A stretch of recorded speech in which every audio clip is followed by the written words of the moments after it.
مرحبا، اللهم صل على محمد وآل محمد. رسالة إلى شاباتنا، رسالة إلى أخواتنا، رسالة إلى البنات.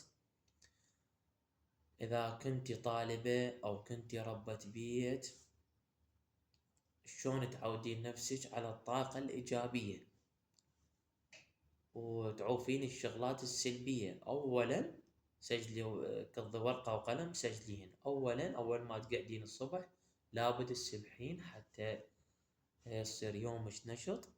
ثانيا إنسان اهتم بصلاتك.